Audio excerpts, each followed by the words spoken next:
Hey, so earlier today I had a little bit of a drive back to get back to my hometown, Cleveland.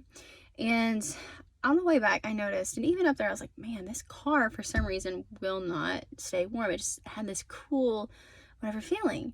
And I'm like, it's not even that cold out. It's like in the 50s. In comparison to what it's been, I'm like, this car should not be this way.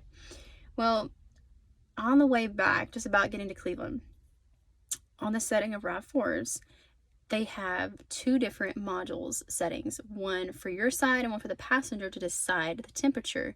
So you can have a vent blowing out cool air on your right side to your passenger, and you could be the driver and have nice heat in the 70s. Well, prior to me noticing that, I just kept feeling the swirling, and I'm like, something is not right. I couldn't get the setting to go right. And then eventually I noticed it when I looked down. And for some odd reason, I was randomly remembered about the term unequally yoked. And we should know what that term means. We should know exactly in depth what it means and how far in depth that goes. So we usually know, most of us believers know that being unequally yoked is not communing with unbelievers. A lot of people like what does light has to do with darkness. Like what kind of communion or community would you have with people that are not with Jesus? And of course, so on and so forth. Well, a lot of times people don't realize that the context of that being unequally yoked goes even farther past that. And I didn't know that until the age of 21 when my aunt was talking to me about a relationship. He was a great guy, but I kept praying and praying for months. He was a good man, but we just were not equally yoked. There was something off, but we weren't going in the right direction. He was going one direction and I was going another. We couldn't settle on a church. Our beliefs weren't quite there together, and there was just always those mishaps. Everything else was phenomenal. We loved each other, but it just wasn't there. And she brought up that term, being equally yoked. And of course she gave in the scripture 2 Corinthians 16:14. But she said it also can go deeper than that. You're not equally yoked, because not every Christian believes the same as every other Christian. And she told me that not every Christian, Lord help me to explain this right. You're not going to always be equally yoked with every single Christian you come around with. And the person that God has for you, you're going to be equally yoked. You're going to be going in the same direction. You're going to be going the same path. God's going to be calling you the same area.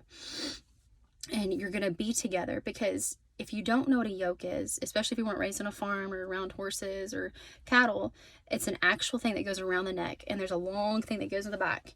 And if that other one they're going this direction, the other one's going that direction, you're not going to go anywhere, and it's going to fall and it's going to be dismantled. So my challenge to you is this, just surrender every friendship, surrender every relationship in your life to the Lord. Is there areas that you're yoking yourself in areas that God has not intended to be in, that's causing turmoil, that's even causing you to conform to things that you would never conform to? Some of you probably don't you probably don't even understand this message, and I hope somebody does. But the point of the message is, are you equally yoked in your friendships? Are you with people that God has wanted you to be yoked with, versus being yoked with the world? Are you yoked in relationships that God has designed for your life? Are you willing to surrender those over? Because if you're not willing to surrender those over, there might be a problem. But I hope this helps.